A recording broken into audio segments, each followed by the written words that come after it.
Hi guys, welcome to my channel. My name is Haley and I'm super excited for you guys to all join me on my reading journey. I did read one book back in the fall of last year, but then with the holidays, I never picked up another one again.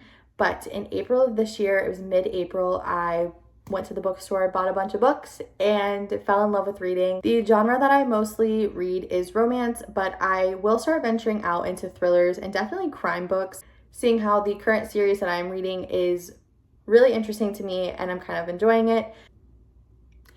So I am super excited to kind of find out what other genres that I like, but I'm again really excited for you guys to join me along on this journey. So with that being said, today we're going to talk about the books that I read in May and the books that I want to read in June. So the first book that I ended up reading in May was Emily Henry's newest release, Funniest Story. I had very high hopes for this book, was very excited to read it. However, I was really disappointed because I did not enjoy it. I gave it a 3.75 out of 5 stars.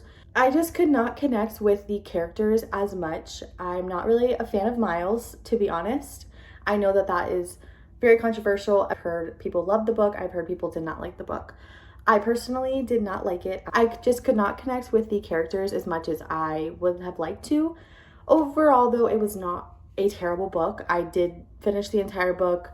Was I excited to finish the entire book? Absolutely. It's not one that I will probably ever pick up again and not one that I'm going to sit here and think about. So the next book that I ended up reading in May, I was very excited for because I saw everybody talking about how this book can be compared to Gilmore Girls, and that is When in Rome by Sarah Adams.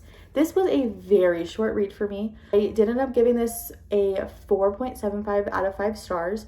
I enjoyed it because it's very small town, it's very cozy. It was just a really good book overall. It's not one that I would probably ever pick up and read again. I would definitely recommend it to everybody. Overall, I did thoroughly enjoy this book. It was, like I said, a really quick read for me, really short, sweet, and simple. If you don't like small town romances or anything like that, I would not recommend this book because it takes place in just one town and that is it. There is nothing in between that. The next book that I picked up in May was Practice Makes Perfect by Sarah Adams. This is actually a interconnecting standalone with When in Rome, and I thoroughly love this book, but I did not enjoy this book. I'm sorry. Ignore him. I think I just got a little bit too bored of the small town vibes. I did not enjoy this book as much as I thought I would. However, it was still a great book. It did just take me over a week to finish this book. Was about to DNF it, but I did not. I ended up finishing the entire book through and through. I did end up giving this a 3.5 stars. The next book that I picked up in May was the Natural series. Obviously, I started with The Naturals. This is by Jennifer Lynn Barnes, and this is out of my comfort zone of reading. I normally only read romance books. I don't typically pick up books like this, but I read this book in probably less than a day.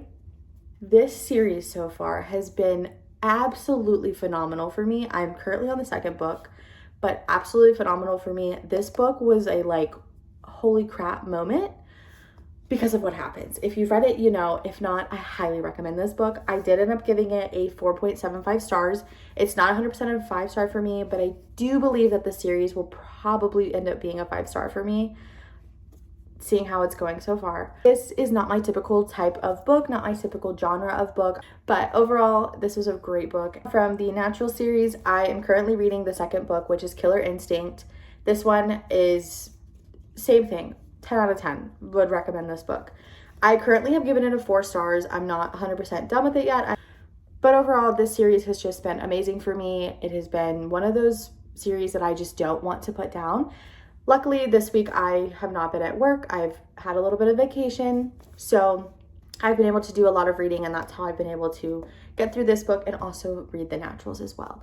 But I will be continuing this series into June as I have to finish this and I need to know where it goes. So moving on to the books that I'm going to be reading in June.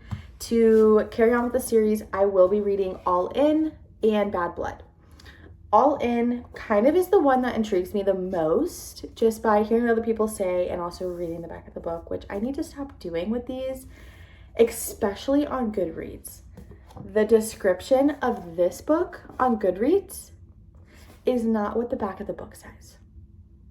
and I ruined something for myself. If you are going to read this series or are thinking about reading this series, please do not read the Goodreads description of Bad Blood. I will be finishing this. This also has the novella in it as well. It's a bonus in here, that's why it's really thick. I'm really excited to finish the series and kind of see where it all ends. The next 3 books that I have, technically 4 books that I have on my TBR for June, I don't know much about. I kind of wanted to go in blindly, which I've never done before. The first one that I picked up was Today's Tonight Tomorrow, and this one also has a sequel coming out on June the 4th called Past, Present, Future.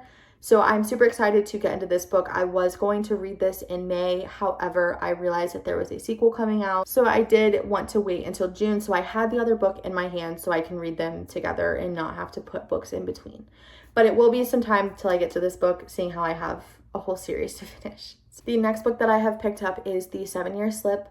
I've heard everybody rave about this book. However, again, I know nothing about it. I have not read the back of the book. I might before I read it, but as of right now, I have not. I was just picking up books at Barnes & Noble, to be completely honest with you. And so yeah, I haven't heard anything negative about this book though, so I'm kind of curious to get into it. So the last book that I picked up for June is a little bit of a bigger book, so I'm probably going to push it off till the end of the month. That is The Things We Leave Unfinished by Rebecca Yarros. I have wanted to pick up a couple of her other books, but I do know some people personally who have read this book. Really the best bet for me to start to kind of get a feel of her writing. I don't know how I'm going to like this book. I don't know how I'm going to feel about it. I'm not the type of person who can read about divorce and stuff like that. I don't find it to be intriguing to me. So I'm really curious to see kind of what I think about this book. Curious to see if I enjoy her writing, as I do want to read some of her other books. That wraps up what I read in May and my June TBRs. I'm super excited to finish my series and to get into these new books. If you guys have read any of these books, please let me know your opinions on them. If you guys have any other book recommendations, leave those down below in the comments and maybe I'll check some of them out. I hope you guys enjoyed this video and I hope to see you guys in the future.